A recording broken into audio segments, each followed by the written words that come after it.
everybody, how you all doing? Today is day 9 of the official UK quarantine, although we have been in the house a lot longer than that because prior to them officially locking us down, everybody was starting to stay in their houses anyway and the schools are closed. So we've probably been in the house now for about 2 weeks. And I'm starting to understand how the people in Big Brother, I don't know if you guys have got it in the countries that you are in, but in the UK, Big Brother, I don't know if it's still going or not, but Big Brother, in fact, back in the day, years ago, I used to love Big Brother before I woke up. And I even at one point thought I might actually like to go on it. And now I do actually feel like I am living in my own personal Big Brother situation because there's no escape. Everyone's going crazy. 8:48 in the Big Brother house. Johnny is making bread. It literally feels like that in our house right now. My kids have just gone up to a different level of stir crazy. So the homeschooling, the novelty of that has completely worn off.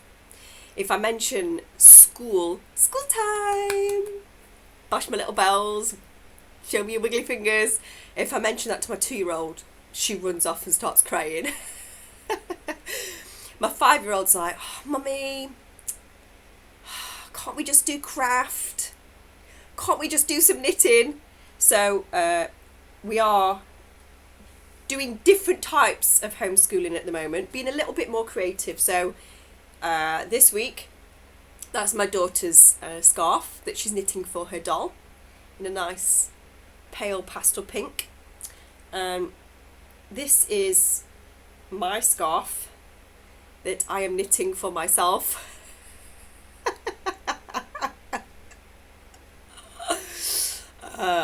And you know what I have to say? Knitting is quite therapeutic because you're just totally in the now. You're not thinking about anything else when you're doing it other than making sure that you do the stitch right and that you don't drop a stitch.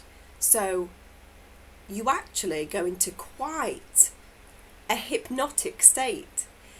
And since I've been knitting my scarf, and actually this looks like nothing, does it? But it's taken me hours.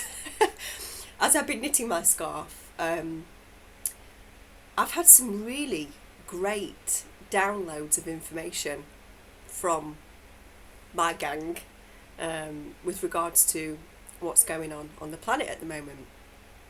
And, you know, there's so much stuff out there at the moment. And in the daytime, I'm just sorting out the kids.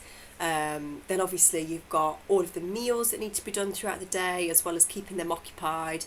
You do the big meal at night time. We're having fish pie for tea. So that's tonight, and I'll be having the vegetarian version, which essentially is mashed potato and veg.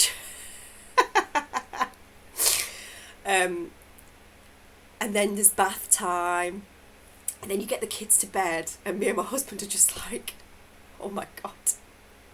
We're just totally exhausted. But then you're trying to catch up on all of the news that's going on the planet. But the more you try and catch up on the news that's going on the planet, the more confused you actually get. Because don't forget, all of the timelines are intersecting at the moment. This, I feel, is the big, and kind of had confirmation as well, have had confirmation that this is the big event, if you like, catalytic event that happens on the planet that affects all timelines. So all timelines are aware of this, and dependent upon which timeline you choose to be on, you will then come out of this on a certain trajectory. So, you know, if you look out at the information on the internet, some people are saying that the coronavirus is a bioweapon that was made by man. Some people are saying the coronavirus is a virus that was created by people eating certain animals like bats. Some people say that the coronavirus isn't actually a virus at all, but in testing you to see if you've got the virus, they then give you some sort of virus which can actually kill you. Some people say that it's the reaction to 5G being switched on, and that, you know, if you look at the areas where there are a lot of fatalities in the world, Wuhan, that cruise ship that had 5G, Italy, very heavily 5G, and that it's the body's way of dealing with increased radiation levels, and it sheds the toxicity in the cells, and we perceive that, the outer effects of that, as being a virus. I could go on at great length because I have read so many different versions of what's going on. You know, you'll hear that from one person you'll hear that it's the black hats that want us in our houses. From someone else you'll hear it's the white hats that want us in our houses. And I really am coming back to that point that I shared in a very recent video of mine, that, you know, this is the time that we came here for.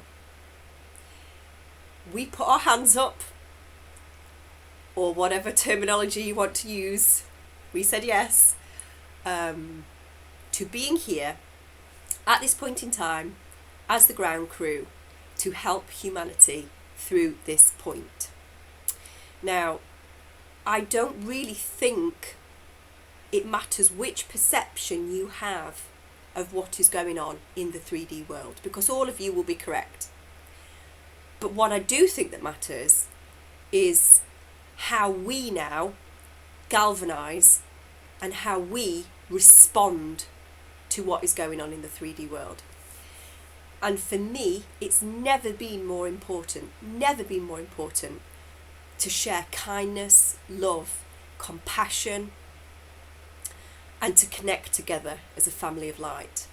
So the first point, kindness, compassion and love. So I braved going down to the supermarket this week, and whilst I was there, I tried to connect with as many people as I could. Most people would not even look at me. Most people just thought I was a crazy lady with my crazy lady glasses. Wouldn't speak to me. Probably thought I'd gone mental or something.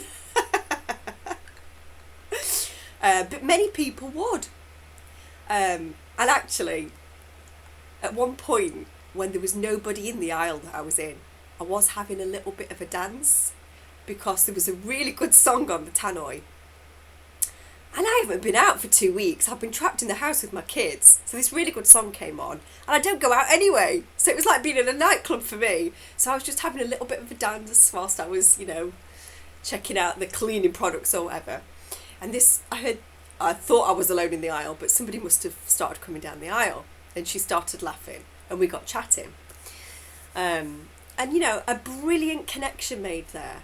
And an opportunity to share some calmness amongst all of us, and lots of people, they're responding in the right way. They're responding with compassion, love and kindness, but they don't actually know the bigger picture.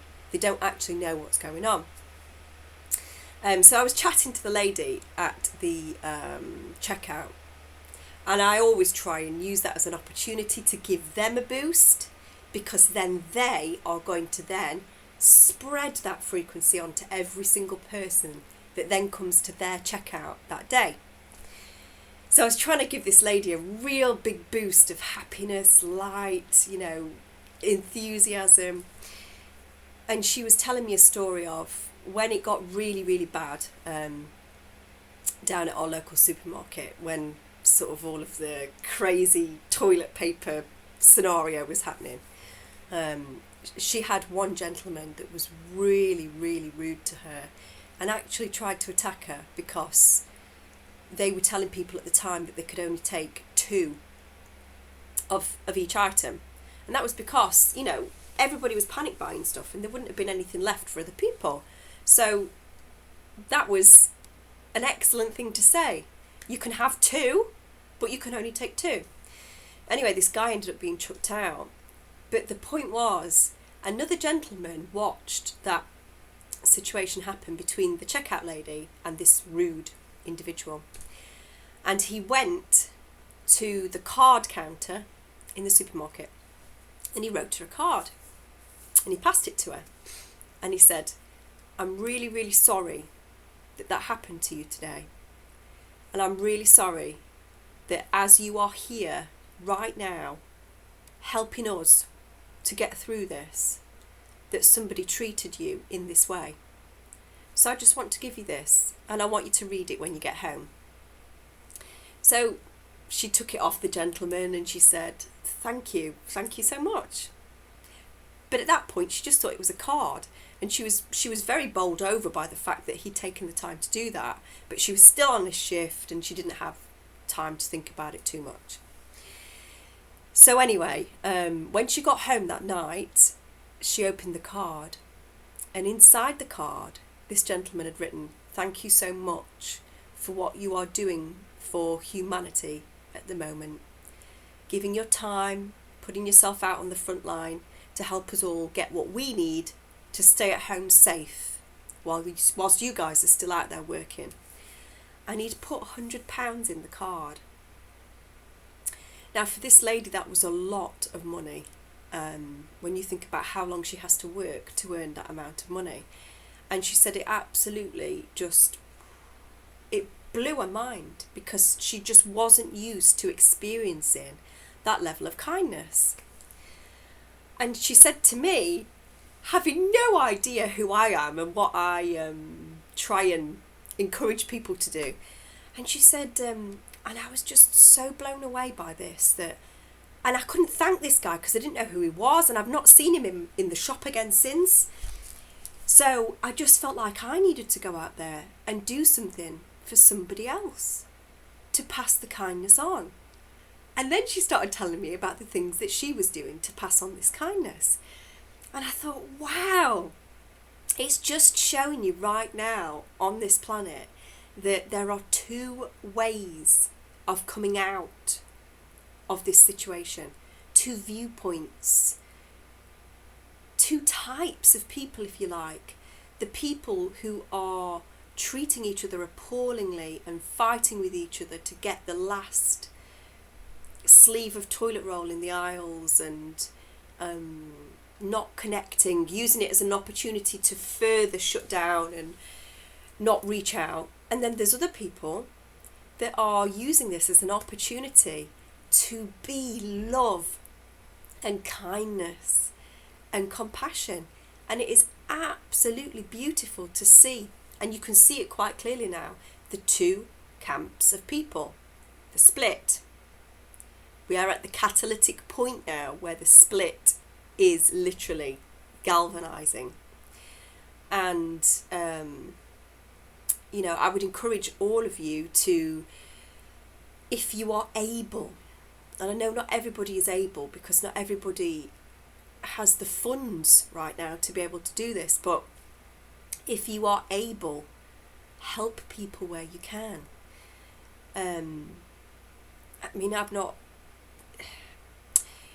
You are aware that I write books, and I've been pushing my books for about a year now, and I've been saving that book money, and I earn just over £1 from each book that I sell. Amazon takes the rest. But with that money that I have saved, I knew that there would come a point where I needed to do some good with that money. And I have given money to people that I know need it right now. So the people who are, they can't afford to buy food. They just can't afford to buy food. And that is the most basic necessity right now. The bills and everything else, I'm sorry to those companies, but they're going to have to wait.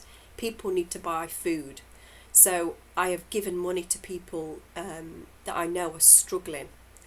And also I've been buying a bag of shopping every week from the supermarket and taking it up the road to the people on my street who are old and who can't get out. And I know that, when things were normal, if you like, many of these people on my street, they'd go to town on the bus, and they'd potter around the market and they'd pick up a few, and they literally, because they can't carry a lot, because many of them have walking sticks and, they're not physically strong enough to carry too much. They'll literally go out on a day-to-day basis and buy what they need for that day to eat. And so me personally, whilst I'm in the supermarket, I'm getting them all the heavy stuff that they can't carry, like potatoes and stuff that there might not be too much of in town, picking all of that stuff up. And when you first start doing that and you knock on someone's door and you leave the shopping on the door and you walk well back and they open the door and you say, "Hiya, I'm from just down the road. I've brought you a bag of shopping. I'm not sure if you need anything, but I just thought I'd bring it anyway because, we're in a situation at the moment where every little helps." And to see people's reactions, because they've not experienced kindness for so long, and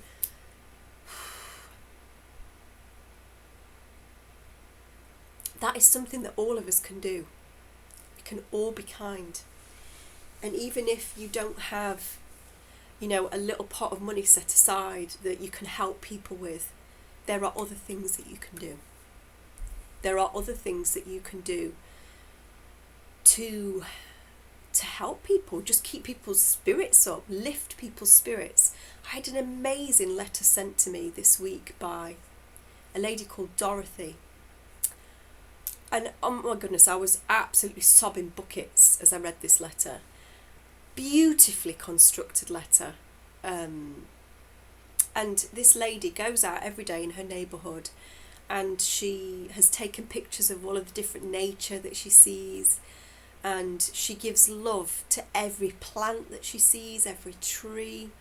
If there's any snails that are crawling across the pavement, she moves them to the side so they're not going to get squished. She does so many beautiful, heartfelt things, and every person she sees, she has a bit of a chat with them and sends them love from her heart space. And this is the thing that we can do as light workers right now. There is so much opportunity within our world right now to be a light worker, to be the light, to show compassion, kindness, send love out from your heart space every hour, 3 times a day, to the whole entire planet. And one of the things that me and my husband have been doing is, we've needed to do this, to be honest, to wind down, is every night after we've got the children into bed, we have sat in the living room and we've taken some crystals from wherever they are in the house. We've created like a little grid around us and we've sat as divine feminine, divine masculine. We've connected and we have sent our frequency, our love frequency, down into Gaia. We've spent some time with Gaia, and then we've brought her frequency back up onto the surface of the planet. We've sent it around the surface of the planet. So we've sent Gaia's love around the surface of the planet.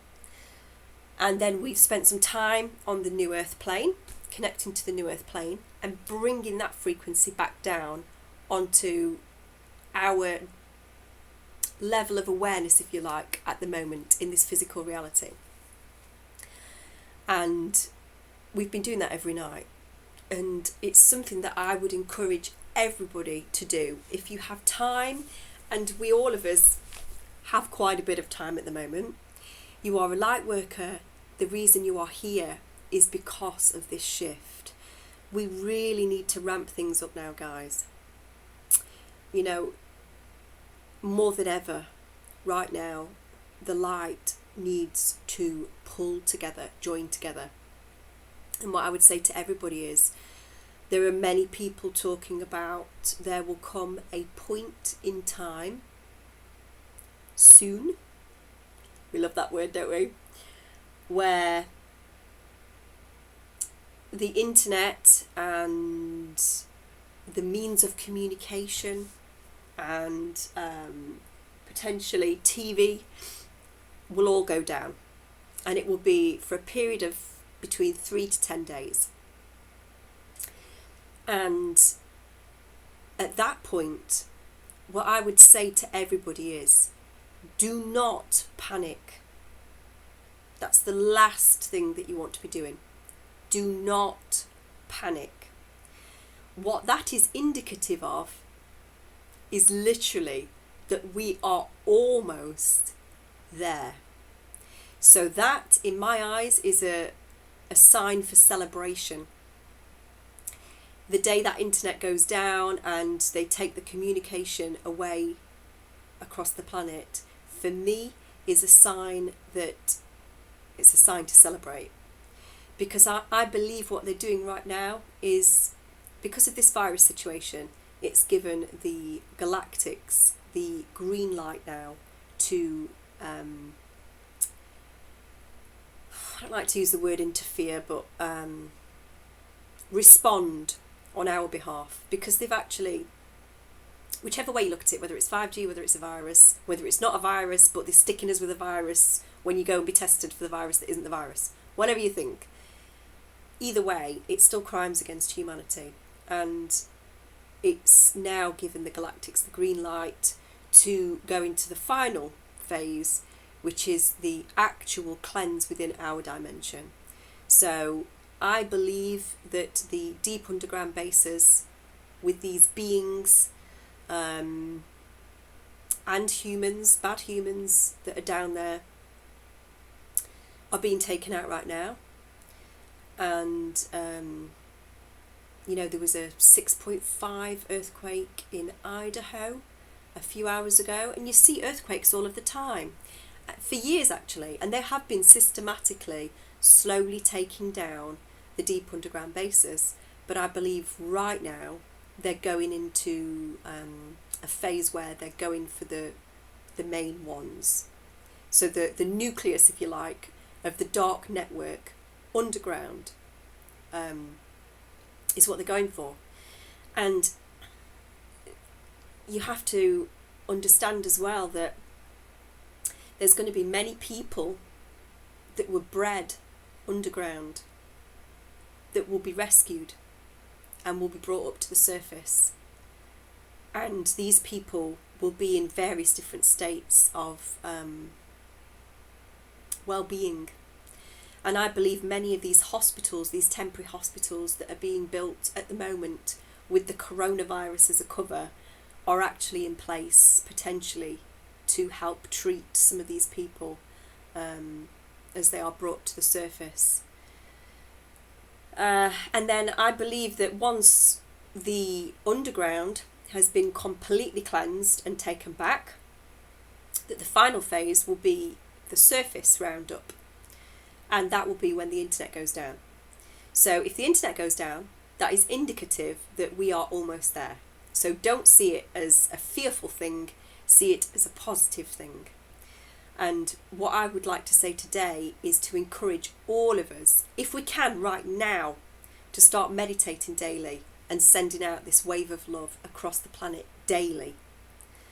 But also, when the internet goes down, that is a period of time that we need to really, really ramp things up and make sure that we are sending as much love as we can across Gaia.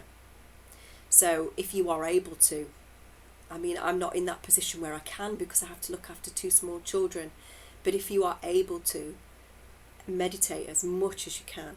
If you can do it 3 times a day, brilliant. And even when you're not meditating, always hold that image in your head of New Earth. Hold the image in your head of New Earth, the beauty, the peace, the harmony, and know that it is done. Feel that feeling of happiness and elation without your entire body that it is done. And if we all hold that frequency and hold it tight for this period of time that we're going through, that is what we're here for. So, and also as well, there is a meditation happening on the 4th of the 4th, 2020, which is the 4th, which it would be really good if everybody could connect and send a wave of love around the planet. That's all that's required. You don't need to hold thoughts of getting rid of the coronavirus or anything like that. Just send love. That's all that we need to do. Send love around the planet, send love into the centre, send love to the surface. See this planet completely regenerated and born again, brand new. And if we all of us start doing that frequently, and now we have the time to do it, we're not being sucked into our jobs, into our lives that they were before. If we all of us do that, we are going to find ourselves on New Earth before you know it. So on the 4th of the 4th of the 4th is my 40th birthday. So quadruple 4 for me. And I was laughing with my husband about this the other day, saying I can't believe I'm incarcerated for my 40th.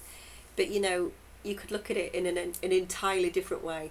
And that is how I choose to look at it, which is I am safe with the people that I love. And I have the opportunity to spend that day in love with the people that I love. And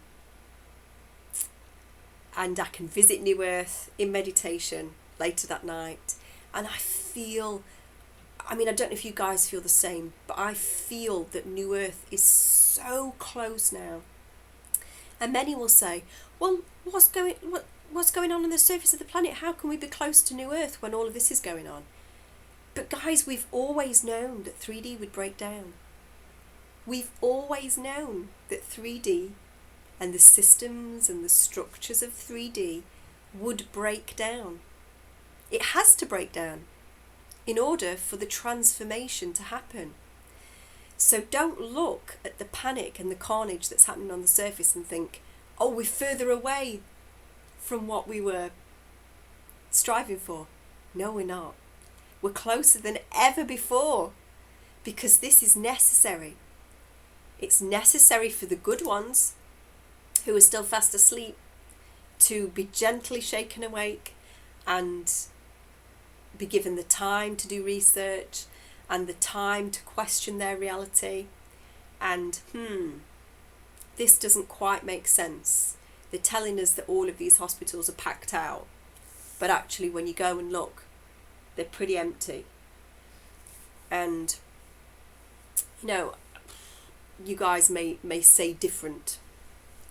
And I was talking to a pharmacist who lives across the road from me as I was watering my plants the other day.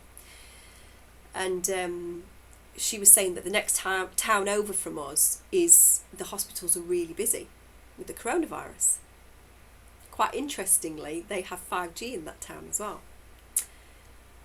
But she said, but it's weird, isn't it? It's like here, there's nothing. And yeah, I don't know anybody personally that has the coronavirus. So, in conclusion, before I start on today's session, there has never been a more important time for us to do our work. And there has never been a more important time for our work to take effect. And people are more open to listen right now. And people are crying out for some form of stability. And so if they see you that's calm and collected, they will anchor onto you.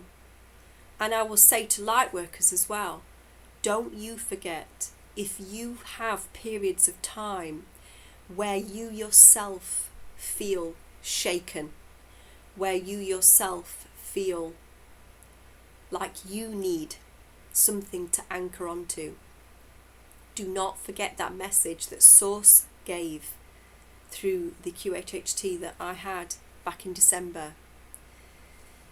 That if you need to lean on anybody, lean on Source. And you can access Source always inside of yourself. All you need to do is take the time to get quiet and listen. Hook back into Source. And no matter how panicky, no matter how anxious you feel, hooking back into Source, it just reminds you that there is nothing to fear. You are divinely guided and protected. You are here for a reason. You are here to help Gaia. And don't ever allow the frequency of other people that are panicking around you to affect your vibration, because you know you're in a privileged position. You know what's going on. So if you need to hang on to anything, go within. When everything around you is crashing down, go within and link to Source.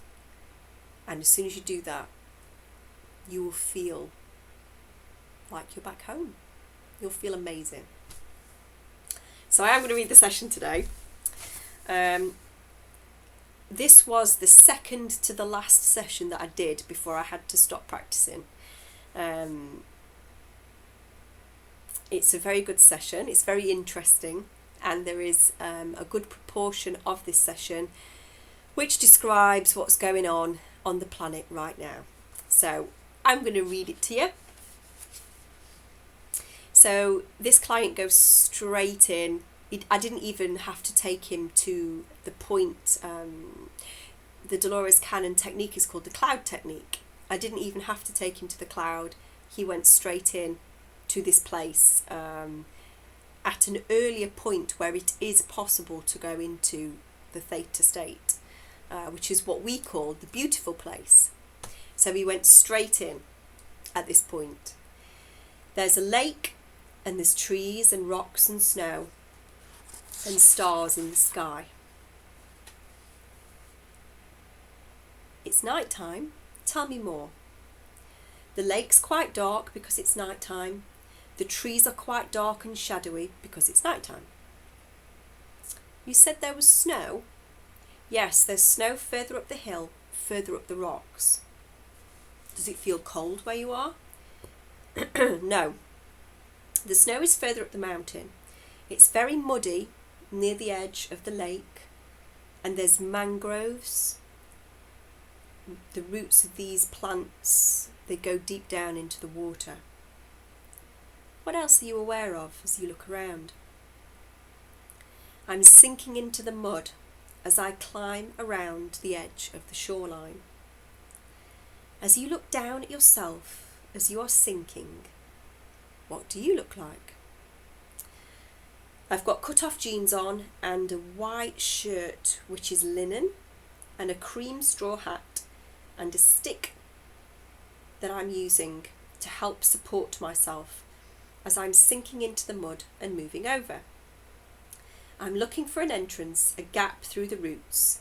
As I'm clambering along, it's very squelchy. This entrance, this gap that you're looking for, where will that lead you? I've found a gap between the mangroves, so I start to go into it, but it's very dark and shadowy, and I haven't got a torch or anything. I've got no means of illumination.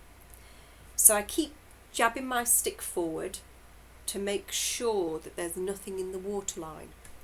So we can tell straight away this guy's level of detail in hypnotherapy is superb. You know, some clients, and I'm one of these to be honest, some clients don't see a great level of detail. They'll have knowings, they'll have one image that comes and goes, and then they kind of have to like piece it all together. But some people are very, very lucky, and they can see a lot of detail.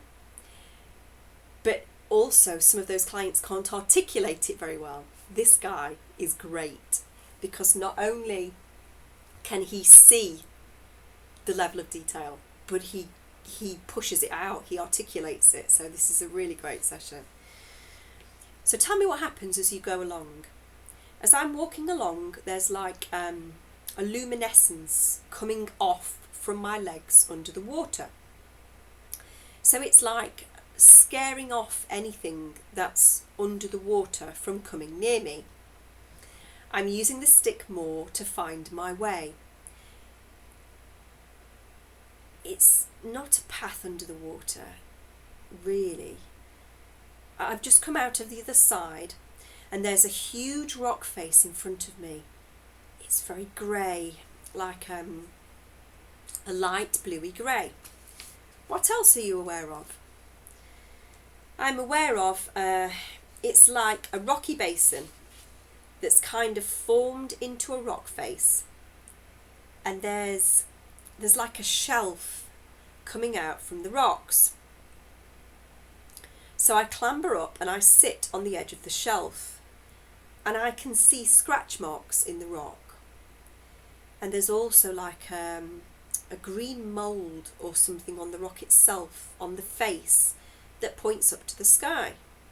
Ooh, now the rock shelf that I'm sat on, seems to be a lot higher all of a sudden. There's a chasm below me, as though the rock face is moving up, like a lift. What happens when that lift gets to the top? It's got to the top, and I've still got my legs dangling over the edge, so I carefully move away from the edge and stand up and walk out onto the top of this rock face. Tell me what you see as you walk out.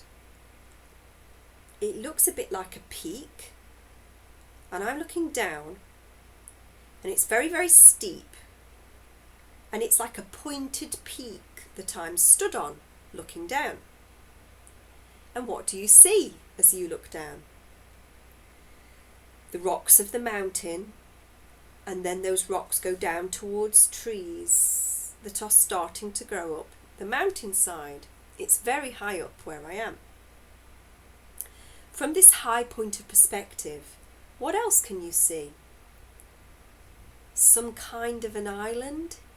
It's very mountainous and sheer-sided. I'm looking down, and it's got like an inner lake, but it could be an inlet from the sea, and it's got the mangroves around the edge. And now you're at the top of this mountain and you can see around you. Do you have any sense of why you came to the top of this mountain? I feel like I've come to the top of the mountain to be collected. Do you have any awareness of who or what it is that's coming to collect you? Some kind of transport. Do you have a sense of why you are on that island? I've come looking for this place where I am. Why is it that you wanted to come to this place that you are? I've been drawn to this place for some reason. And that's why I was stumbling through the mangroves. I was looking for the edge that would take me to the rock that would bring me up here. You knew it was there? Yes. Something told me it was there. And I saw the rocky shelf. And I felt as though something was buried in that basin. When I sat on the rocky shelf, I didn't realise that it was going to move like an elevator. I felt quite surprised that I got to the top of this mountain, having not had to climb up there. What do you feel like you are looking for in this basin? A spacecraft. I still feel that it is down there too. And what is it that makes you feel that there is a spacecraft that you are looking for? Something told me to go there. How is it that you ended up on this island? I happened to be there. The first thing that I realised, I was in the island, in the mud, treading over the mangrove roots, looking for this way through to get to this basin. I feel as though what I need is down in the basin. But I don't know how to get there now. I don't know how the lift came up, and it's too steep to climb back down. Maybe if I go back out on the ledge, it will go back down again. So I go back out on the ledge, and yes, it is starting to go down. I'm starting to go back down to the bottom, and I jump off quickly just in case it goes back up again, and I scrabble down and into the basin. And now I'm back in this basin. It's sandy, and I start to move the sand as there's like a hillock in the basin where it's just sand, and I scrabble through the sand and move the sand, and very quickly my hand touches something round,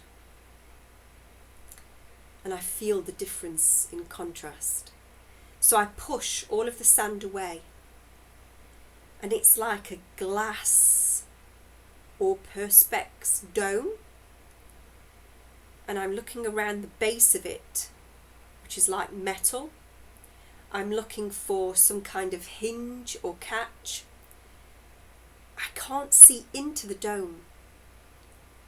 And as I walk around the dome, my feet push the sand away. And it's like metal from underneath comes out from the dome. Push it away.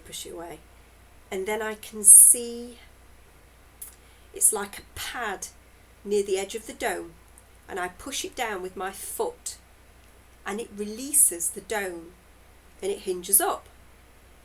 So I pull this dome up, and there's like a cockpit inside, but there's no dials, no buttons or switches or anything like that.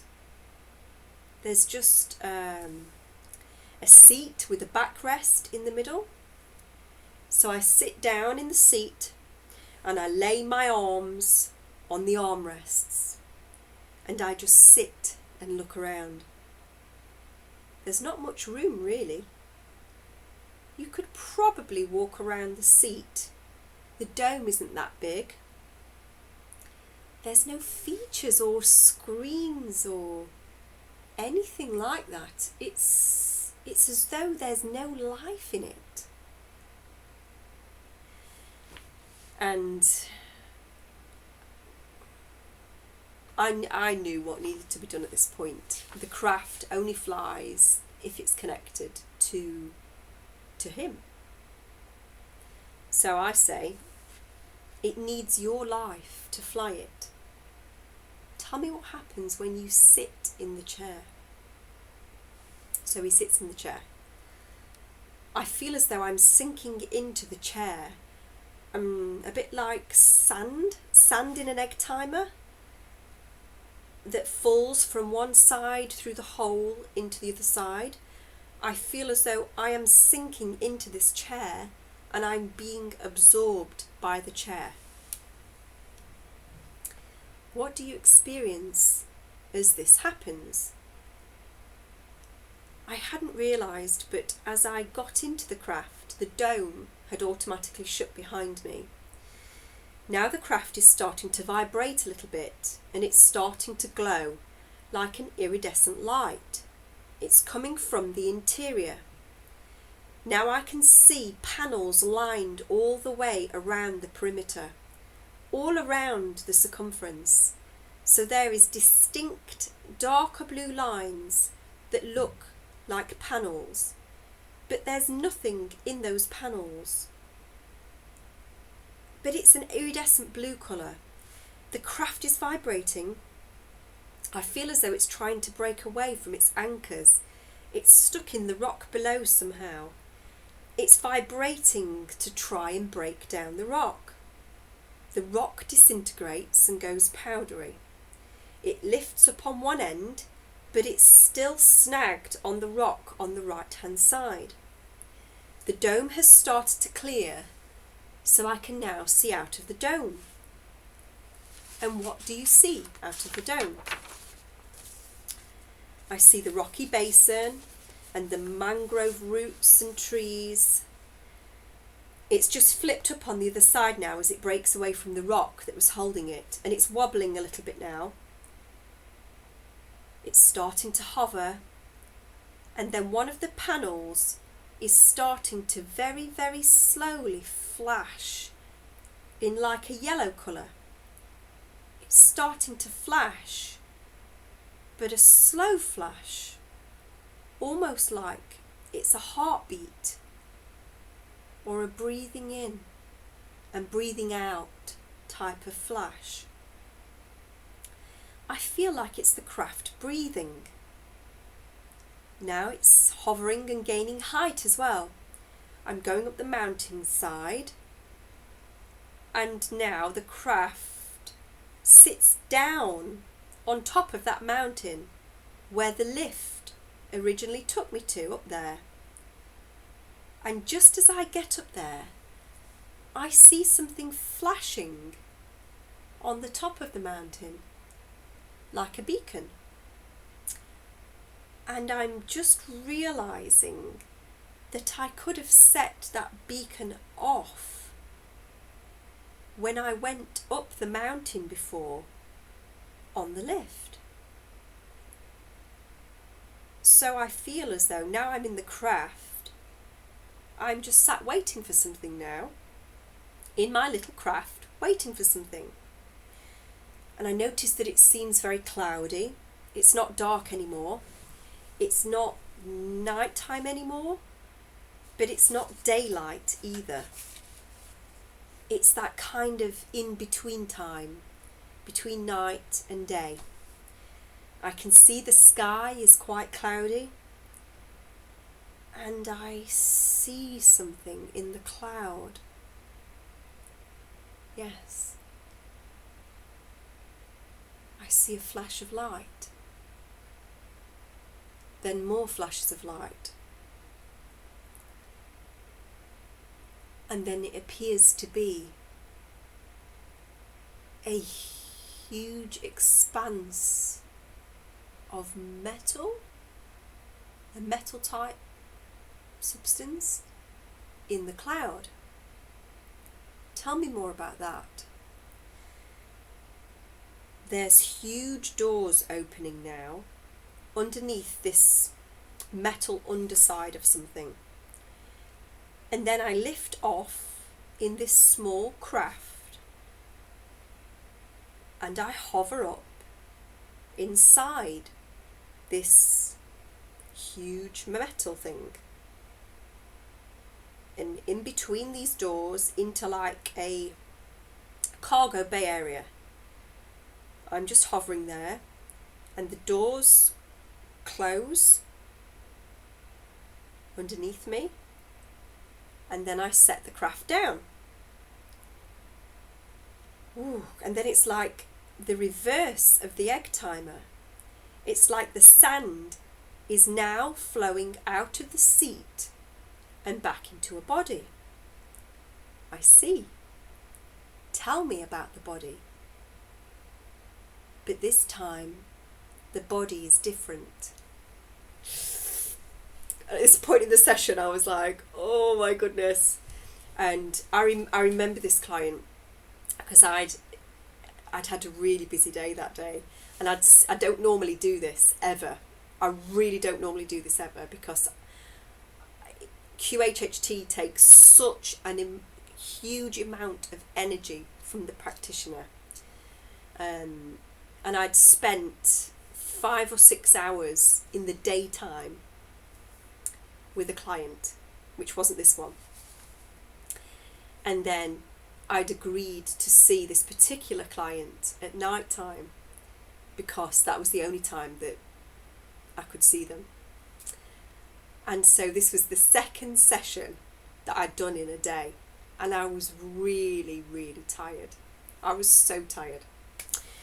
But at the point where he said that his body had come back out of the craft seat in this egg timer type thing, and now his body looked different.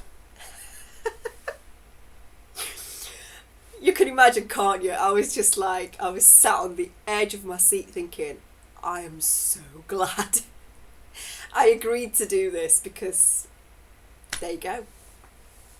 It's a reason for everything. So he tells me that his body now looks different. So I say, tell me how the body looks different. Alien looking. Describe the body. My body is humanoid, but it's got like a long full length cape that goes down to the floor, turquoisey blue with like a silvery pattern on the front, like chevrons but a little bit more detailed, and lines that go up it as well. I can't see any buttons or anything like that. It just seems to be holding itself together, but it has a long silver band that goes down from the neckline all the way down to the floor. And I look down at my hands, and my fingers are 3 fingers, and like a thumb, but they're really long fingers, and they've got suckers on the end. And I say, what colour are your fingers? They're like a grey but grey fleshy colour. And then he continues, my head is an elongated chin, mouth, and the eyes are a very dark blue, almost black. They are round eyes, but the forehead sticks out so that the eye sockets overhang the eyes. So like it's like eyebrows, but there's no hair, and they're very bony, very pronounced. They stick out. The forehead sticks out. There's no hair, no ears as such. There's just a mouth and 2 holes in the face where a human nose would be, but there is no protrusion. And as this being, now that you're back inside of this bigger ship, what are you aware of? I'm looking around the cargo bay for some kind of direction, but I clamber out of the little spacecraft and stand on the doors that were open, and they are now closed. And I step up onto the floor, the open floor of the cargo bay. Then I walk towards what I presume is the front of the ship, and it's like walking into an elevator. The elevator just automatically goes upwards and comes straight out into the front of the ship. And there's like a viewing windscreen, but it's not a car windscreen. It's so difficult to describe. It's a little bit like stained glass, but most of it is clear. Some of the glass, if it is glass, all I can think of is glass to liken it. It's a see-through material that has some colour in it. So some of this material, some of this glass-like material, has colour in it. Some are red, some are yellow. And it's got, it's hard to describe. I say stained glass because it's got like a framework to it, but I can't liken it to anything that I've seen before on Earth. It's not like a car windscreen. It's got lots of little windows all making up one window, but some of the windows are slightly different colours. But the bigger panel in the middle is clear, and then it goes a little bit opaque towards the edges, but it's mostly clear. There's another one of those seats again, like there was in the little craft. And I can't see that there is anyone else here with me. You can't see anyone else? No. I don't get the impression that this spacecraft is that big. It's big enough to take the smaller craft, the cockpit, if that's what this is, a cockpit, or the front of the spaceship, is quite a large area, but there's only one of those seats. Do you feel like you were on a mission to collect the smaller craft? No. I feel like I've been down there doing something. I see. Tell me more about that. I feel like now I'm going back to where this craft came from to deliver my report. And what do you feel that it is that you are going back to report on? Why have you been in that place? Then he takes a big, deep breath, and it's like a penny drop moment. And he says, I've been to check on how the Earth is doing. And when you came down to check, what did you find? That the Earth is not happy. It's very unsettled. It's very tumultuous, in turmoil. What do you feel has caused it to be this way? Those horrible humans, they keep hurting her, hurting the Earth. Why do you feel that they do that? Greed. Always greed. To have something more than what the other man has got. Always greed and control. What in particular was it that you were checking when you went down to Earth that gave you the information that you needed? I was down there to physically connect with the Earth and to feel how she was feeling. Yes, and move around and feel how she felt. I've moved around different places, and I've been there quite a while, searching and exploring, finding out what's gone wrong.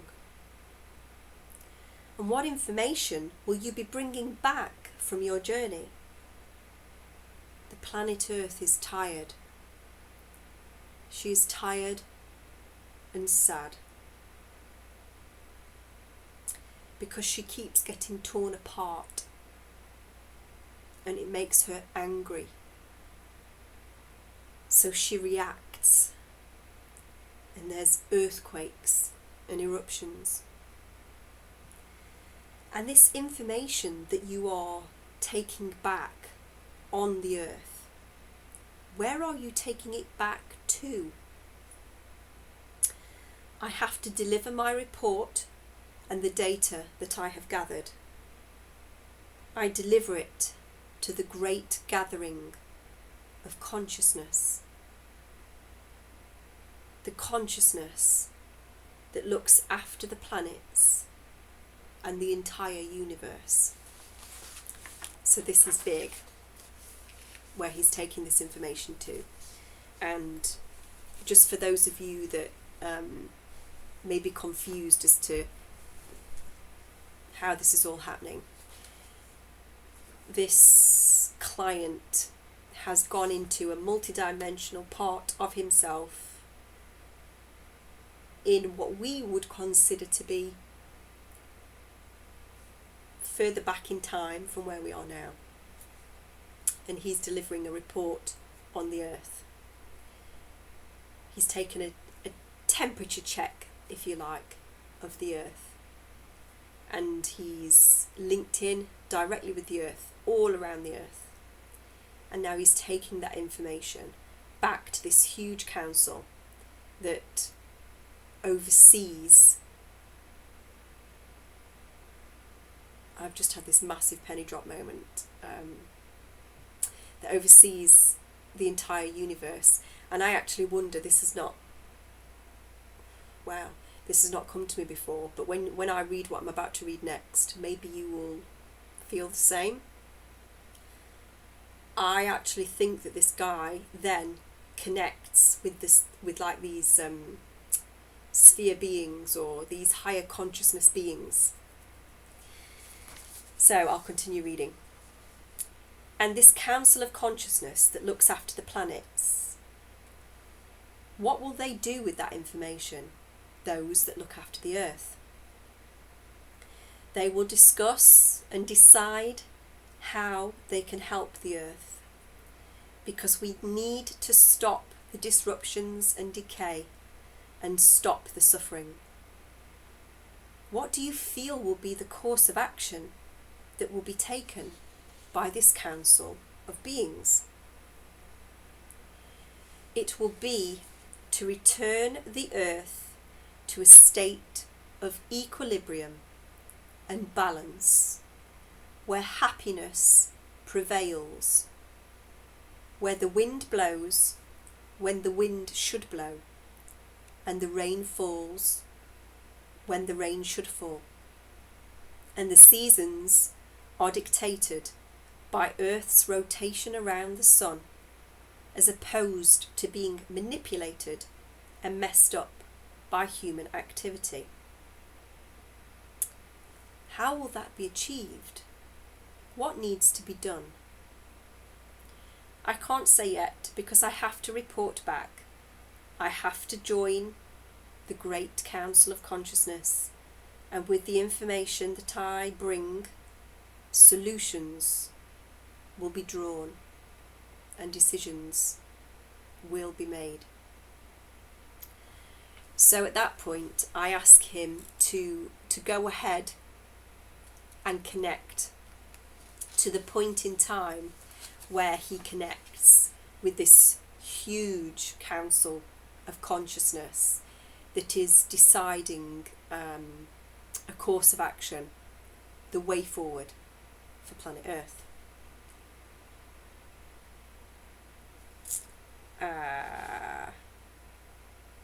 So he says, so I sit in the seat and the craft moves forward, and then in a flash it's gone, it's disappeared. Now I am no longer in the craft. I've changed into my energy form. And if you could describe this energy is like, it's like oil moving in a lava lamp. It's a light turquoise, and I am floating in this. It's like a huge sphere, and the shell of the sphere is made of pure light, and in the middle of the sphere it looks like this beautiful turquoise oil, but it's not oil. It's a floating energy that is not a fixed shape. It's moving, it's changing, but it stays together. It's so difficult to describe it. It's constantly moving, quite flat in shape, but the edges are all, they just move. And I am the energy that's floating inside this sphere of light.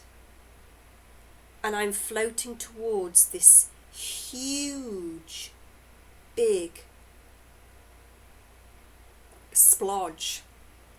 That's the only word I can think of to describe it. This huge, big splodge of energy. And I join, and I get sucked into it, and I become part of it. It's a huge turquoise blue energy. And inside it there are sparks of light all over the place, alive with many, many, many millions of sparks of light. And they keep sparking in different places. I feel as though my mind has just connected to so many other minds. It could be millions. And they are all excited. They are all excited. They are all asking me to deliver my report. So I tell them what I have found. And I'm literally sat on the edge of my seat going, and I say, what do they say? They don't say anything at first, but I hear all of them thinking, millions and millions of sparks of light in this blue energy, thinking about the information that I have just shared. I can hear them all. What are they thinking about? As you hear them, you say you can hear them all. Tell me what they're thinking about. They feel sadness. Everyone, every consciousness in this huge energy feels sadness. They cannot lose the earth. They cannot lose the earth. Why is that? Where other planets have exploded, Earth is too, how can I describe it? It is fundamental. It is a fundamental part of the life of the galaxy in which it sits. It cannot be lost. Is it because it is linked to so many other places through the species that are on it? Yes. But the Earth is also linked to many other planets. The Earth, in some regards, feeds the other planets as well as sustaining itself and its own life. It feeds other planets as well. And I don't know how to describe how it does that, but it does. It's so important to maintain a balance on Earth and for Earth to resonate in a happy state. So how has the balance come out of alignment on Earth? Overpopulation of most of its species, but particularly humans, and the way that the humans have just abused the planet and destroyed so much of the life that's on the planet. Like all of the forests. The forests are life. Every tree has consciousness. It's just that it is unable to defend itself against the human predator. So what is to be done about Earth? You say that Earth must be saved and a balance must be restored. What is decided by the Great Council? Humans need to be changed. The Earth should be the one who decides what happens on the Earth. Things have changed whereby the humans now dictate what happens to the Earth, even to the point now where they control the weather. They destroy life on Earth.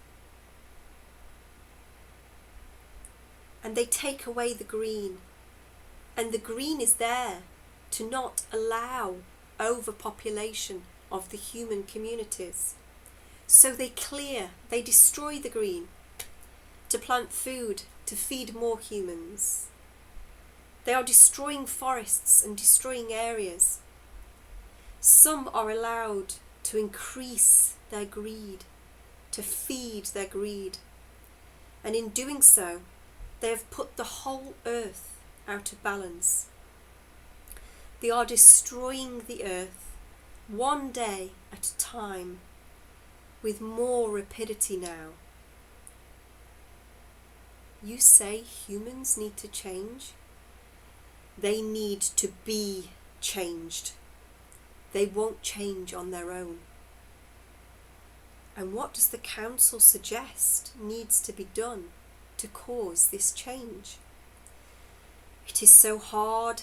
It is so hard because we have no right to dictate how other species should act. But when it comes to a point where it is causing such distress, and then he stops because he's overcome with emotion. And so I say, some action must be taken. And he continues, and it's, what action do we take that causes minimal damage or suffering to any species? And there's a pause. And I say, so what is the council's thoughts around that? It's hard because it is not easy to change hearts and minds or inherent instinctive behaviour of a species. How do you do that? How do you change a species that all it cares about is greed? And so I say, you have to show that species a better way. How could you do that? And he continues, some just won't change. They have had their way of life for so long that they will not and could not change. But there are good people. There are good humans, given the choice of love and sharing, as opposed to greed and self-centeredness. They would change and they would follow that path. So how does the council decide that this needs to be done? So we need to set our influence on allowing the people who want to change or who want to exist in a loving, sharing, caring existence to provide an influence that will allow them to do that and give that same influence an opportunity to share with the species, and those who refuse to change their ways will have to be removed. Yes. And how will we do that? How will we show them a better way? How will that be done? And then he does a big sigh. And we're literally seeing this point in time, in real time, in this huge council of beings that are coming to this realization. And he says, we are going to have to split them. We are going to have to split the bad ones who will not change from the good ones and allow the good ones to live the happy existence that we promote. How can this be done? How can we split the good ones and the bad ones? And he's seeing all of the sparks of consciousness in this huge blue energy connecting and coming to a realization as one in real time what needs to be done. So they're realizing how they can separate the bad and the good ones by removing the bad ones to bring the earth back into balance and to balance out the other planets that rely upon the earth. We have to split off the decay and allow the earth to regenerate into that balanced state of happiness. Also for the earth to be able to nurture as it has always done. The ones who don't change or will not change will remain with the decay, and the decay will continue to decay until there is nothing left. And the client described to me that it was almost like a cell separating, and on the one side almost like a tarantula shedding its skin, or a snake shedding its skin, that the decayed old energy will shed and stay on one side, and all those who resonate with that will stay there and continue in their journey of decay and karmic balance. And then this regenerated side, this new earth, is just shiny and new and beautiful, and it's literally like a copy of the earth reborn. And again, I keep seeing this image of like a cell regenerating itself. You know, like in our bodies, we know that they regenerate every so many days. Well, I think we're coming up to the point in time where our galactic body is regenerating itself, and the negative ones will stay polarized, magnetized to the decay and the old energy, and those of us that are loving, peaceful beings that will help Gaia in her brand new expression of herself will go with the new self. So I say to him, what will happen to the ones that go the other way? I guess that wasn't very clear because he clarifies which way. So I say, what will happen to the good ones who don't go with the decay, who are split off onto the good side? They will go with the rebalanced earth. They will help the regeneration of that balanced earth through their love and giving back to the earth what the earth gives to them. It's so important to share. It's so important to share. Share what you have. When you have love and you can give love, then you naturally know how to share, because sharing creates happiness. Love, sharing and happiness. That in itself brings things back into balance.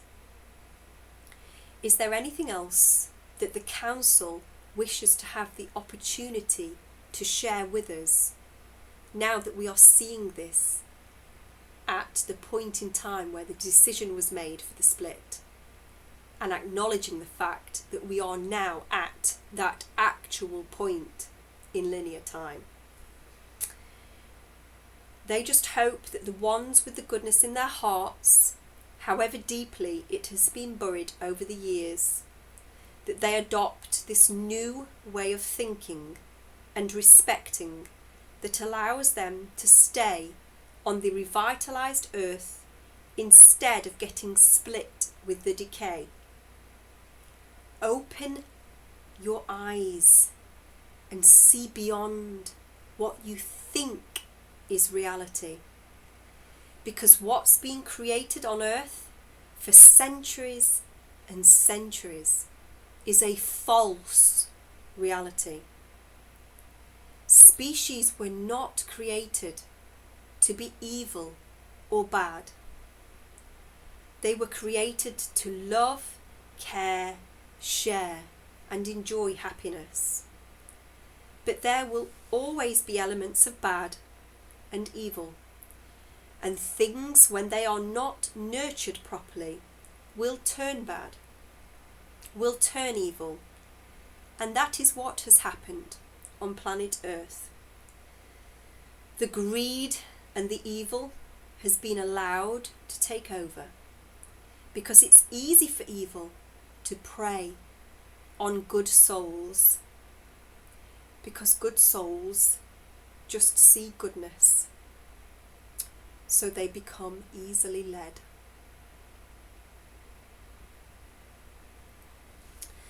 And at this point, I say to the council that we're speaking to, I'd like to thank the council so much for the information that it has allowed us to see today.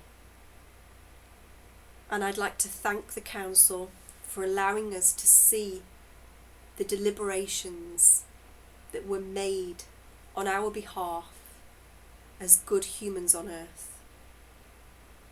We really do appreciate it down here. thank you for all of your help to save us. And at that point, I had to bring him out of his past life and into his higher self questions, because I'd kept him in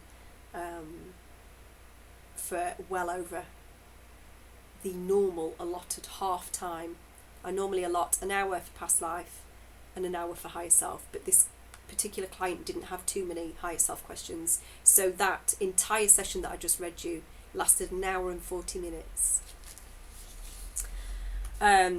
So in conclusion today, finally, we've been waiting for so long for something to happen on planet Earth to accelerate the journey of ascension, and for our role, if you like, as light workers to become apparent. That time is now. That time is now. So if there is anything as a light worker, as a star seed, that you are not doing, please, please start it now. Now is the time. The planet needs the light now more than ever to stabilize what's going on, to stabilize the light and anchor it on the planet.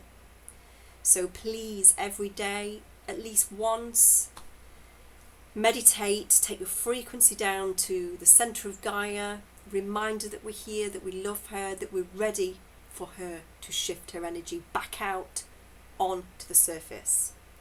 So to take her energy from inside, where she's been growing her light, and to push it out through all of the layers of herself and back out onto the surface. And I truly do believe this final stage that we're seeing, the cleanup on Earth, once all of those dark beings are taken out that have got inside of Gaia's body, and they're taken out on the surface, we will shift. Gaia will shift, because finally it will be a safe environment for her to shine her light out. There'll be no more darkness in her body, on the surface of her body. So we are almost there, guys. Absolutely almost there. This is the final push. Dig deep. If you need to lean on anybody, lean on Source. You can access Source inside of yourself. Nobody else can give you that. You can do that yourself. This is the final showdown between light and dark. And I truly do believe, what better place to be right now than in our houses, safe with our loved ones, and we can really, really concentrate on anchoring the light. Show kindness and compassion. Help the people out on your street if you can. You know, we're all over the place. If all of us did that, many, many people would receive support. And even if you can't afford to help people with shopping, you know, just if you see them in the gardens, try and start a conversation with them. Spread the light, spread the calm frequency. This is why we came. This is why we're here. This is it happening right now in real time. So, you know, please don't be in fear. None of us need to be in fear right now. This is the time that we came for. So, meditate daily, increase your light, and send that light far and wide across this planet. And if all of us do that, it's not going to be long before, with the dark ones being taken out and the light energy increasing on the planet, it is not going to be long in what we perceive as linear time before the outside world reflects what the majority of people on this planet now feel, which is love. And on that note, I'm going to have to go, because I can hear in the living room my kids arguing, and my poor husband, he needs some help. So I'm going to go and spread the love in our house now. So have a brilliant next week until I see you next week. I have a short piece to share next week it's not related to the Earth and what's going on currently right now, but it is galactic, so it will be of interest to people who have an interest in what's going on beyond Earth. Beyond that, I will keep posting the videos, but there will be little snippets of QHHT information that I can share. I don't have any more really, really big, meaty sessions that are galactic. I have hundreds of Earth lives.